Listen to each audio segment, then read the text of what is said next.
तुम्ही कधी लक्ष दिलं आहे का?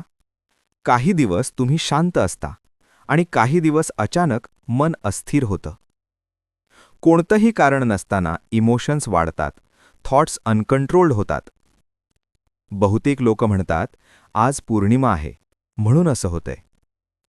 पण सत्य वेगळं आहे. मून तुमचं मूड बदलत नाही.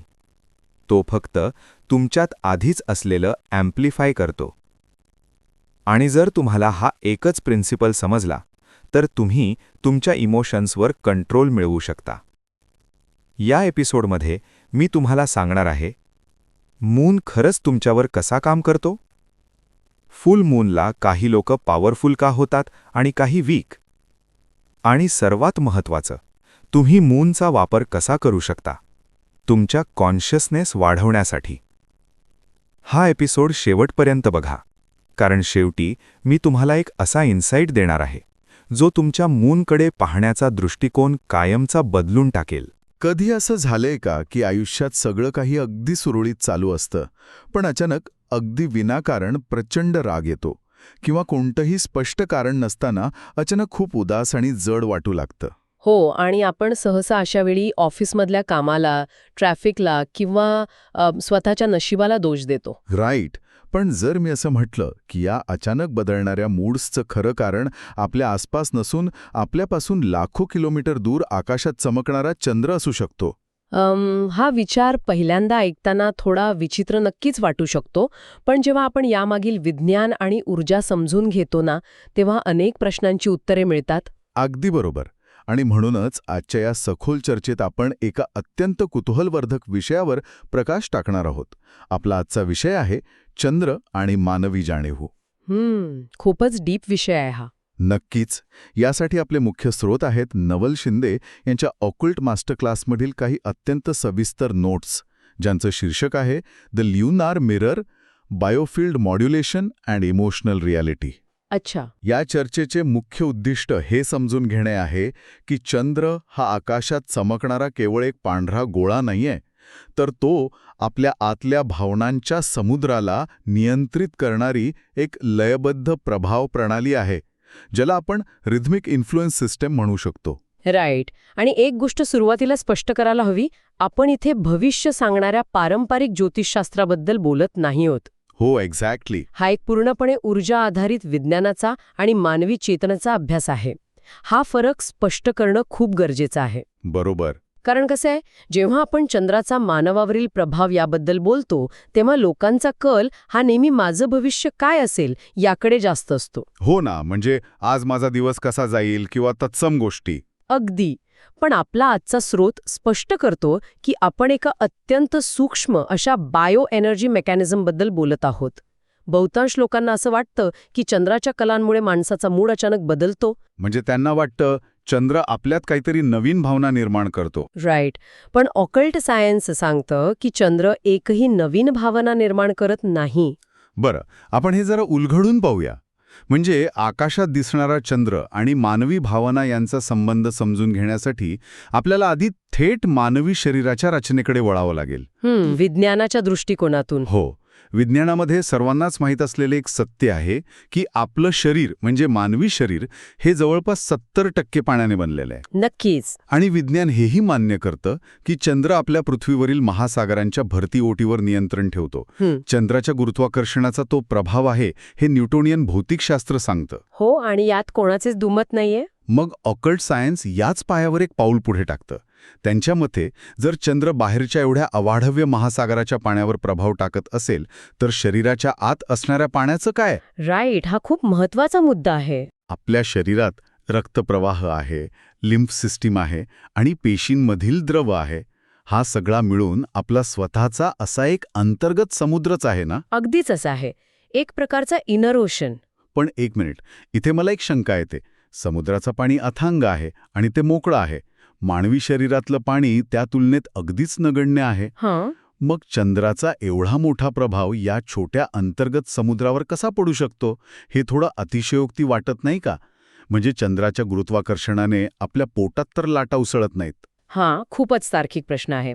आणि यातली सर्वात आकर्षक गोष्ट म्हणजे याचं उत्तर आपल्याला थेट क्रोनोबायोलॉजीमध्ये मिळतं. अच्छा, क्रोनोबायोलॉजी. हो, क्रोनोबायोलॉजी म्हणजे मानवी शरीरातील जैविक कालचक्रांचा अभ्यास.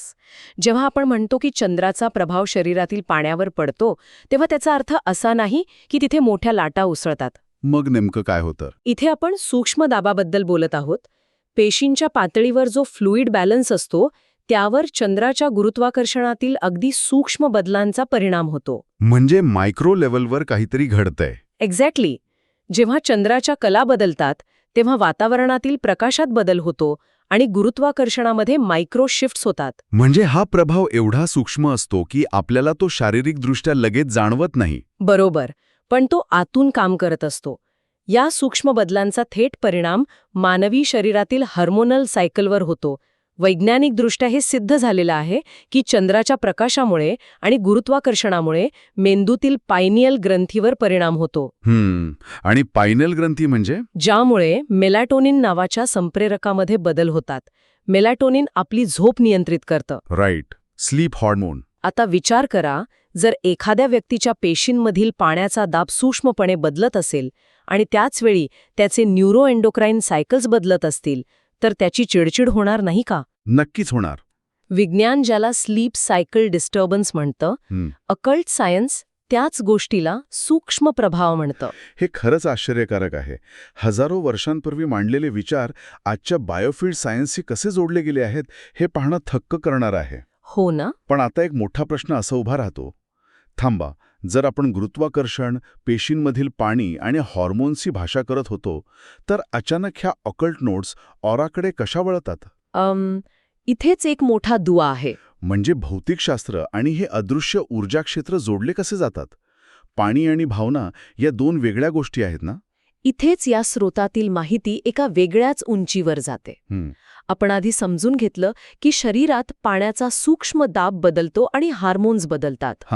जेव्हा शरीरात असे रासायनिक आणि पाण्याचे बदल होतात, तेव्हा शरीराभोवती असलेलं इलेक्ट्रोमॅग्नेटिक क्षेत्र सुद्धा बदलतं आणि यालाच ऑकल्ट सायन्समध्ये ऑरा म्हटलं जातं. अच्छा. ऑरा म्हणजे केवळ एखादे रंगीबिरंगी वलय नाही. या नोट्सनुसार ऑरा हे एक अत्यंत गुंतागुंतीचे इमोशनल फील्ड आहे. ते आपल्या अवचेतन मनाचं स्टोरेज आहे. म्हणजे आपल्या जुन्या आठवणी, न सुटलेले विचार, लपलेल्या भावना या सर्व या ऑरामध्ये साठवलेले असते. अगदी बरोबर. आणि सर्वात महत्त्वाचे म्हणजे ऑरा हे जगाशी संवाद साधण्याचे आपले संवेदनशीलतेचे इंटरफेस आहे. एक प्रकारचा सेन्सर आहे तो. राईट. आणि चंद्र थेट मानवी शरीरावर किंवा थेट मेंदूवर काम न करता तो माणसाच्या या ऑरावर काम करतो. आणि इथेच ही गोष्ट खऱ्या अर्थाने रंजक बनते. जर ऑरा हे आपले संवेदनशीलतेचे इंटरफेस असेल, तर या नोट्स स्पष्ट करतात की चंद्र हा या ऑराचा सेन्सिटिव्हिटी नॉब आहे. हो, सेन्सिटिव्हिटी नॉब. खूपच चपखल शब्द आहे हा. म्हणजे चंद्र हा एखाद्या डीजेच्या सिस्टीमवरील व्हॉल्यूम नॉबसारखा आहे. जर माझ्या मनात आधीच चिडचिड नावाची एक बारीकशी धून वाजत असेल, तर पौर्णिमेचा चंद्र ती धून एखाद्या मोठ्या स्पीकरसारखी मोठी करतो. एक्झॅक्टली. गाणं माझंच आहे, चंद्र फक्त आवाज वाढवतोय, तो गाणं बदलत नाही. हे अगदी अचूक आणि उत्तम उदाहरण आहे. बघायला गेलं तर चंद्र स्वतःहून कोणतीही नवीन भावना तुमच्या मनात टाकत नाही. तो मूड तयार करत नाही. तो फक्त आत आधीपासूनच असलेल्या भावनांना अँप्लिफाय करतो, म्हणजे कित्येक पटीही वाढवतो. बापरे, म्हणजे जे आत आहे तेच बाहेर येणार. होय.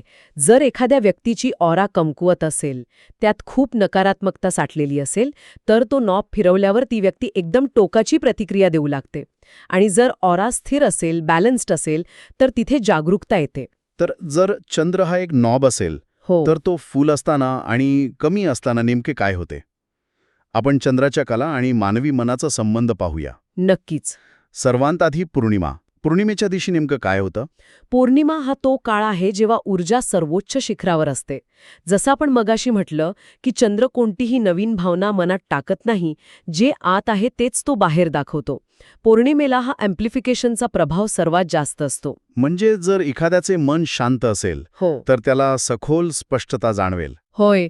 ज्या व्यक्तीने आपल्या भावनांवर काम केले आहे, ज्याचे मन स्थिर आहे, त्याला पौर्णिमेच्या रात्री एक अद्भुत शांतता आणि विचारांची स्पष्टता अनुभवता येते. म्हणूनच आपण पाहतो की जगभरातील अनेक आध्यात्मिक साधक पौर्णिमेला ध्यानात अत्यंत खोलवर जातात. बरोबर, त्यांना ती ऊर्जा पोषक ठरते. पण दुसरीकडे जर मन आधीच अस्वस्थ असेल, आतमध्ये खूप तणाव, राग किंवा चिंता साठलेली असेल, तर काय होईल? तर भावनिक स्फोट होईल. नक्कीच. हाय सेन्सिटिव्हिटीमुळे त्या व्यक्तीला वाटतं की आज अचानक सगळंच चुकीचं घडतंय. अगदी साध्या साध्या गोष्टींवरून चिडचिड सुरू होते. हो ना, ऑफिसमधल्या एखाद्या साध्याशा ईमेलचाही तो माणूस खूप मोठा इश्यू करू शकतो. लोक खूप जास्त चिडचिड करतात किंवा चिंतेत बुडून जातात. चंद्र तोच असतो, तो आकाशात शांतपणे चमकत असतो. पण दोन वेगवेगळ्या व्यक्तींचा अनुभव मात्र टोकाचा वेगळा असतो. म्हणजे जर एकाच पौर्णिमेच्या रात्री एका व्यक्तीला खूप शांत वाटत असेल आणि दुसऱ्या व्यक्तीला प्रचंड राग येत असेल, तर याचा अर्थ चंद्र कोणाशीही दुजाभाव करत नाही. बरोबर? दोष चंद्राचा नसून आपल्या आतल्या साठवणीचा आहे. जराकडे हे एका व्यापक दृष्टिकोनातून पाहिले तर ऑकल्टचा हाच मुख्य नियम आहे. अँप्लिफायर सर्वांसाठी सारखाच आहे, पण आतला कंटेंट ज्याचा त्याचा आहे. हे खूपच डोळे उघडणारे आहे. मग अमावस्येला काय होतं? कारण अमावस्येला चंद्र आकाशात दिसत नाही, सगळीकडे अंधार असतो. अमावस्येच्या वेळी ऊर्जेचा प्रवाह पूर्णपणे बदलतो. यावेळी ऊर्जा बाहेरच्या दिशेने जात नाही, तर ती आत वळते. तिथे एक प्रकारचा इनवर्ड पूल असतो. इनवर्ड पूल म्हणजे लक्ष स्वतःच्या आत जाणे. पण असं का होतं? याचं कारण पुन्हा एकदा त्याच गुरुत्वाकर्षणाच्या आणि प्रकाशाच्या खेळात दडलंय. अमावस्येला सूर्य आणि चंद्र पृथ्वीच्या एकाच बाजूला असतात. त्यामुळे त्यांचं एकत्रित गुरुत्वाकर्षणाचा प्रभाव असतो आणि त्याच वेळी चंद्राचा प्रकाश नसतो. ऑकल्टच्या भाषेत सांगायचं तर बाह्य जगाचे उद्दीपन कमी झाल्यामुळे मानवी ऊर्जा साहजिकच स्वतःच्या केंद्राकडे वळते. राईट. या अवस्थेत मानवी अवचेतन मन पृष्ठभागावर येते. आपल्या दैनंदिन जीवनातील धावपळीत आपण जी विचार आणि भावना दाबून ठेवलेले असतात, त्या न सुटलेल्या भावना समोर येऊ लागतात. म्हणजे लोक अनेकदा म्हणतात की आज मला काहीतरी जड वाटते छातीवर, किंवा मला आज कोणाशी बोलावंसं वाटत नाहीये. हे सगळं यामुळेच होतं का? हो, पण ऑकल्टनुसार हा खऱ्या अर्थाने जडपणा नसून ती खोली आहे. ती एक संधी आहे आपल्या आत डोकावून ताणण्याची आणि आपण कोणत्या गोष्टी दाबून ठेवल्या आहेत ते समजून घेण्याची. पण अनेकांना ते आवडत नाही. एक्झॅक्टली. ज्या लोकांना सतत बाहेरच्या जगात राहायची सवय असते, त्यांना स्वतःच्याच आत डोकावणं खूप जड आणि भयानक वाटू शकतं. म्हणूनच अमावस्येला अनेक लोक विनाकारण उदास होतात, कारण त्यांना त्यांच्याच लपलेल्या भावनांचा सामना करावा लागतो. आपण पौर्णिमा आणि अमावस्येची 2 टोके पाहिली, पण या 2 टोकांच्या मधला जो पंधरवडा असतो त्याचे काय? चंद्र जेव्हा कलेकलेने वाढतो आणि कलेकलेने कमी होतो, तेव्हा आतल्या लहरींचे काय होते? या नोट्समध्ये त्याचंही अतिशय सुंदर आणि तांत्रिक वर्णन केले आहे. जेव्हा चंद्र वाढत असतो, ज्याला आपण शुक्ल पक्ष म्हणतो, तो काळ ऊर्जा तयार करण्याचा असतो. म्हणजे बिल्डिंग अप एनर्जी. हो, हा काळ विचारांमध्ये स्पष्टता तयार करण्याचा आणि नवीन पॅटर्न बांधण्याचा असतो. एखाद्या नवीन गोष्टीची सुरुवात करण्यासाठी किंवा विचार पक्के करण्यासाठी हा काळ उत्तम मानला जातो, कारण बाहेरचा अँप्लिफायर हळूहळू व्हॉल्यूम वाढवत असतो, ज्यामुळे नवीन संकल्पांना एक गती मिळते. आणि जेव्हा चंद्र कमी होत असतो, त्याला आपण कृष्ण पक्ष म्हणतो. या काळात ऊर्जा सोडली जाते. ऑकल्टच्या भाषेत सांगायचे तर हा डिटॉक्स पॅटर्न आहे. डिटॉक्स पॅटर्न म्हणजे साफसफाई. अगदी तसंच. आता तुम्ही विचाराल असं का? कारण जेव्हा पौर्णिमेचा उच्चांक ओलांडला जातो, तेव्हा बाहेरचा गुरुत्वाकर्षणाचा आणि प्रकाशाचा ताण हळूहळू कमी होऊ लागतो. जेव्हा हा ताण कमी होतो, तेव्हा शरीर आणि मन नैसर्गिकरित्या त्या गोष्टी सोडून द्यायला तयार होतात, ज्या त्यांनी घट्ट पकडून ठेवल्या होत्या. जुने विचार, नकारात्मक भावना किंवा ज्या गोष्टींची आता गरज नाही, त्या सोडून देण्याची प्रक्रिया या काळात सर्वात नैसर्गिकरित्या घडते. तर या सगळ्याचा नेमका अर्थ काय होतो? या सर्व माहितीचा आपल्या दैनंदिन जीवनात काय उपयोग? खूप मोठा उपयोग आहे. जर चंद्राचा असा चक्राकार प्रभाव असेल आणि तो सतत आपल्या भावनांचे अँप्लिफिकेशन करत असेल, तर आपण त्याला कसे हाताळले पाहिजे? कारण लोक बहुधा चंद्रालाच दोष देतात. आपण नेहमी ऐकतो, अरे आज पौर्णिमा आहे ना, म्हणून माझा मूड खराब आहे. आणि हीच ती सर्वात मोठी चूक आहे जी लोक करतात. ऑकल्ट स्पष्टपणे सांगते की चंद्राला दोष देऊ नका. चंद्र हा जीवन बदलत नाही, तो फक्त सद्यस्थिती दाखवणारा एक अचूक आरसा आहे. आरसा म्हणजेच द ल्युनार मिरर. होय. जर आपल्यात गोंधळ असेल तर आपल्याला त्या आरशात गोंधळच दिसेल. जर आपल्यात स्पष्टता असेल तर ती स्पष्टता वाढलेली दिसेल. राईट. विश्वातील कोणतीही शक्ती आपल्यासोबत काहीही करत नाहीये. ती फक्त आपल्याला आपण कोण आहोत आणि सध्या आपली भावनिक स्थिती काय आहे हे दाखवत आहे. तर मग आपण काय करायला हवे? आपण आपल्या भावनांना नियंत्रित करण्याची धडपड करायची का? म्हणजे जर मला राग आला तर मी तो दाबून ठेवायचा का? अजिबात नाही. इथेच या स्रोतातील पॉवर शिफ्ट प्रिन्सिपल समजून घेणे अत्यंत आवश्यक आहे. भावनांना दाबून ठेवणे किंवा त्यांच्याशी लढणे हा उपाय नाहीच आहे. मग उपाय काय आहे? उपाय आहे केवळ जागरूकता. जेव्हा माणसाची जागरूकता कमी असते, तो फक्त जगायला जगत असतो, तेव्हा चंद्र त्याच्या अनुभवांवर आणि भावनांवर नियंत्रण ठेवतो. व्यक्तीला वाटतं की बाहेरचं काहीतरी तिला कंट्रोल करतंय. पण जेव्हा जागरूकता जास्त असते, तसाला त्याच्या आतले लपलेले पॅटर्न दाखवतो. हां, हे थोडं उदाहरणाने सांगाल का? नक्कीच. म्हणजे जेव्हा आपल्याला जाणवेल की आज पौर्णिमा आहे आणि मला विनाकारण एका छोट्याशा गोष्टीवर प्रचंड राग येतोय, तेव्हा आपण तो राग दुसऱ्यांवर न काढता हे समजून घेतलं पाहिजे की हा राग चंद्राने आणलेला नाही, तो माझ्या आतच कुठेतरी दडलेला होता आणि चंद्र फक्त त्यावर प्रकाश टाकतोय. अच्छा, म्हणजे मला फक्त त्या रागाचे एक त्रयस्थ म्हणून निरीक्षण करायचे आहे. अगदी तंतोतंत. जेव्हा आपण एखाद्या भावनेचे केवळ निरीक्षण करतो, तेव्हा आपण तिच्यावर प्रतिक्रिया देत नाही. आणि जेव्हा मनुष्य प्रतिक्रिया देत नाही, तेव्हा कोणताही ग्रह किंवा चंद्र त्याला नियंत्रित करू शकत नाही. एक्झॅक्टली. आपण चंद्राच्या या चक्रापासून पळून जाऊ शकत नाही, पण आपण आपली आंतरिक स्थिती नक्कीच स्थिर करू शकतो. म्हणजे आपल्याला भावनांना नियंत्रित करायचं नाहीये, तर आपल्याला स्वतःच्या आतल्या जागरूकतेला वाढवायचं आहे, जेणेकरून त्या भावनांच्या उद्रेकाचा आपल्यावरचा प्रभाव कमी होईल. हो. आणि जेव्हा आपली आंतरिक स्थिती स्थिर असते, तेव्हा चंद्र आपला शत्रू उरत नाही, तो आपला शिक्षक बनतो. वा, चंद्र आपला शिक्षक बनतो. हो ना? तो आपल्याला अस्वस्थ न करता आपल्या विचारांना आणि शांततेला अधिक सखोल बनवतो. हीच ऑकल्टची अंतिम सत्यता आहे. खरंच, ही खूपच खोल आणि विचार करायला लावणारी संकल्पना आहे. ह्या संपूर्ण सखोल चर्चेत आपण पाहिले की चंद्र हा केवळ आकाशात चमकणारा आणि समुद्राच्या लाटांना खेचणारा गोळा नाही, तो आपल्या शरीरातील सूक्ष्म पाण्याचा आणि पर्यायाने आपल्या ऑराचा एक सेन्सिटिव्हिटी नॉब आहे. अगदी बरोबर. तो आपल्या आतल्या भावनांचा ॲम्प्लिफायर आणि एक अचूक आरसा आहे. तो आपल्याला काही नवीन देत नाही, तर केवळ आपले खरे स्वरूप, आपल्या लपलेल्या भावना आपल्या समोर आणतो. आणि म्हणूनच या ज्ञानाची उपयोगिता खूप मोठी आहे बघायला गेलं तर. नक्कीच. या ज्ञानाचा फायदा काय, असा प्रश्न कोणालाही पडू शकतो.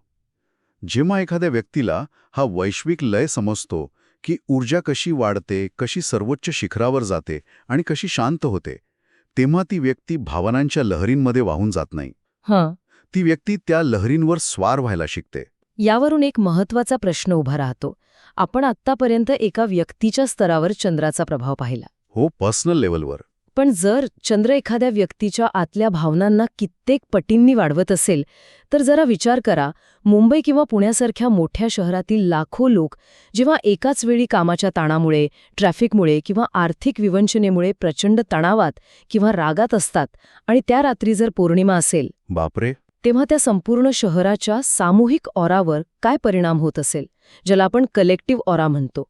लाखो लोकांचा एकत्रित तणाव जेव्हा ॲम्प्लिफाय होतो, तेव्हा काय घडत असेल? हा विचार खरंच अंगावर काटा आणणार आहे. हो ना. मानवी इतिहासातील अनेक मोठ्या घटना, क्रांती, युद्ध किंवा अगदी अचानक उसळणारे दंगे आणि चंद्राच्या कला यांचा काही थेट संबंध असू शकेल का? यावर नक्की विचार करा. बापरे, आपण सुरुवात केली होती ती एखाद्या माणसाच्या वैयक्तिक मूड स्विंग्सपासून, आणि आता आपण संपूर्ण शहराच्या सामूहिक चेतनेपर्यंत पोचलो आहोत.